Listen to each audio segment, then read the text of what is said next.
สวัสดีครับ Thank you for joining us for the morning edition of NBT World Brief. I'm Suraphal Lautharanarit. The Royal Crematorium for Her Majesty Queen Sirikit, the Queen Mother, is set for completion by October 2026, with a Fine Arts Department overseeing design and restoration. The construction plan for the Royal Crematorium for the royal funeral of Her Majesty Queen Sirikit, the Queen Mother, has been approved. The Fine Arts Department will lead the design and construction of the crematorium, related buildings, and surrounding landscape. The design is scheduled for completion in January 2026, with full construction expected to finish by October of the same year. The committee overseeing the project, chaired by Deputy Prime Minister Bawonsak Uwano, reached these conclusions in its first meeting. Meanwhile, the restoration of royal chariots, palanquins, and ceremonial equipment will be carried out jointly by the Fine Arts Department and the Ministry of Defense. The process will include cleaning, repairing, and preserving intricate craftsmanship in accordance with ancient royal traditions. All work is expected to be completed by October 2026, ensuring the ceremony is conducted with the utmost reverence and dignity.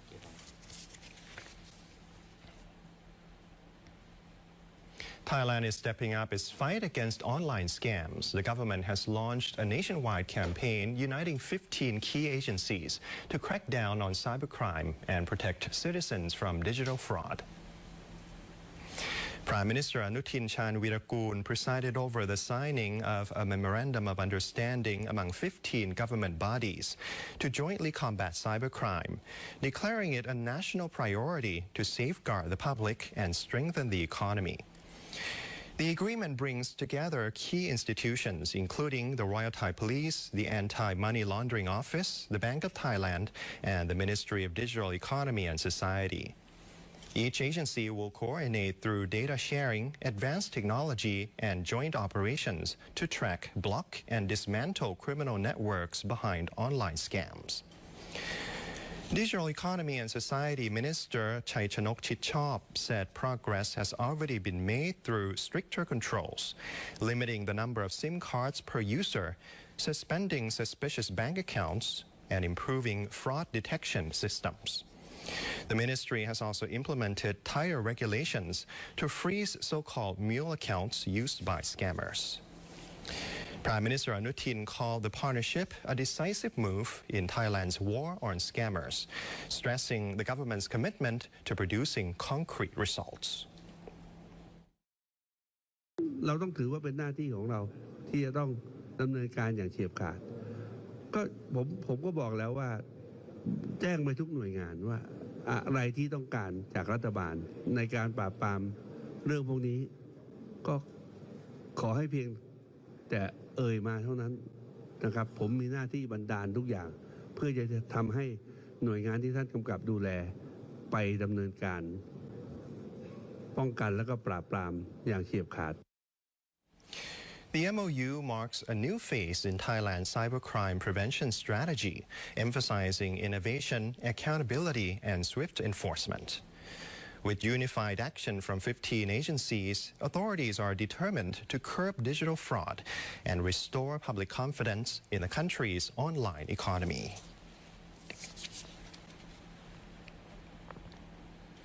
The Board of Investment, or BOI, has approved 2 short-term economic stimulus measures aimed at enhancing the competitiveness of Thai businesses and supporting workforce development across key industries.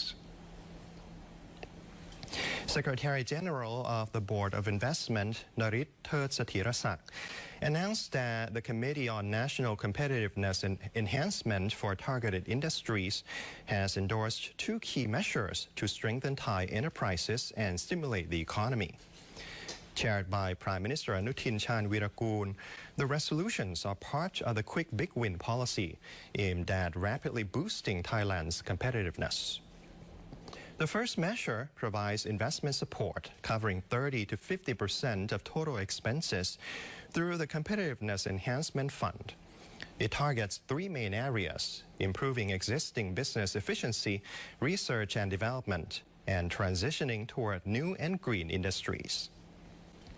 Eligible sectors include food and agriculture, biotechnology, medical and automotive industries, electronics, automation and robotics, as well as defense-related manufacturing. General businesses must invest at least 50 million baht, while SMEs must invest a minimum of 20 million baht. Applications must be submitted by January 2026, with investments completed within 1 year. The BOI is also partnering with the Thai Bankers Association to help businesses access short-term loans and maintain liquidity during the process. The second measure focuses on workforce skill development, offering financial support to trainers, such as private universities and training firms.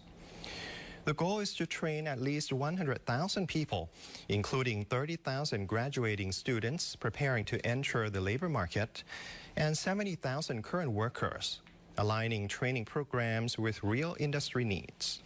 Funding will cover training expenses, travel, daily allowances, and internship supervision fees.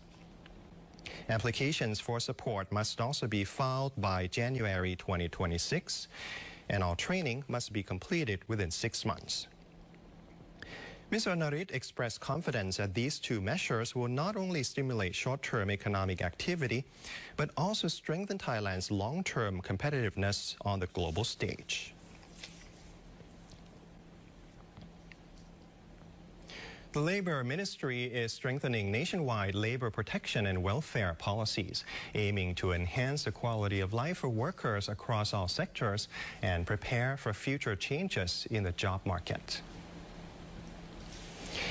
The new initiative aims to advance the Labor Ministry's core policies and strengthen Thailand's readiness for changes in the global labor landscape.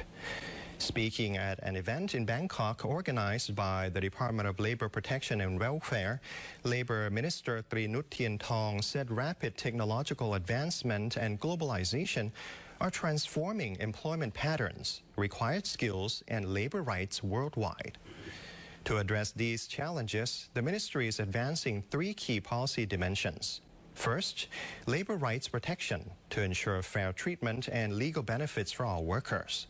Second, occupational safety and health to promote safe workplaces, prevent accidents, and reduce work-related illnesses. And third, harmonious labor relations to foster understanding and cooperation between employers and employees, strengthening workplace stability and national development.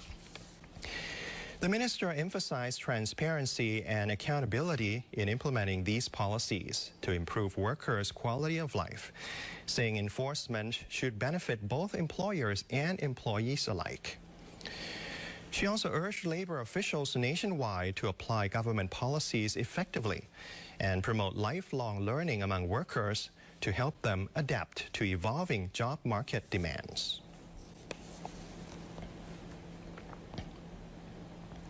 Typhoon KALMAEGI, Asia's most powerful tropical storm this year, made landfall in Vietnam yesterday. It is now moving toward Laos and expected to bring heavy rain to Thailand starting today. Typhoon KALMAEGI, now weakening into a tropical storm, is moving inland toward Laos and is forecast to reach Thailand's Ubon Ratchathani province by this afternoon. KALMAEGI made landfall in central Vietnam yesterday, packing winds of up to 148 kilometers per hour. The storm struck near Binh Dinh province, bringing powerful gusts, widespread flooding, and storm surges along the coast. The typhoon earlier devastated the Philippines, where it killed at least 114 people and submerged entire towns before crossing the South China Sea. The Thai Meteorological Department warns of heavy to very heavy rain across the northeastern, eastern, central, and northern regions through the weekend. Residents are urged to beware of flash floods and runoff, while small boats in the Andaman Sea are advised to stay ashore due to strong waves. Meanwhile, Bangkok Governor Chacha Sittipan has ordered all districts to accelerate drainage efforts and strengthen flood barriers as Typhoon KALMAEGI approaches. The city has been draining canals and low-lying areas to prevent overflow while reinforcing sandbag walls, especially in outer zones such as Rong Si and Wat Thewarat Kunchon communities. Officials have also been instructed to clear drainage blockages, particularly along Ram Khamhaeng Road, where construction debris from the Orange Line rail project has caused clogs. การผมว่าอาทิตย์หน้าก็จะเป็นตัวที่ต้องระวังเลยเพราะเราจะเจอ3น้ำเลยก็คือน้ำทะเลหนุนตอนนี้น้ำทะเลหนุนสูงสุดเลยว่าอิทธิพลของพายุที่เข้ามาเนี่ยมันทำให้เกิดคล้ายๆกับ storm surge น้ำในทะเลจีนใต้และในอ่าวไทยสูงขึ้นแล้วเราให้น้ำในแม่น้ำเจ้าพระยาก็คือยกตัวสูงขึ้นแล้วก็มีน้ำเหนือซึ่งมีการปล่อยน้ำเหนือออกมาเนี่ยตอนนี้ก็คือสูงได้สูงที่สุดในปีนี้นะ 2,700 ลูกบาศก์เมตรต่อวินาทีการอิทธิพลของฝนถ้าตกในพื้นที่ Governor Chachad assured that Bangkok's flood management system remains fully operational and urged residents not to panic, as all agencies are on alert to minimize flood risks in the capital.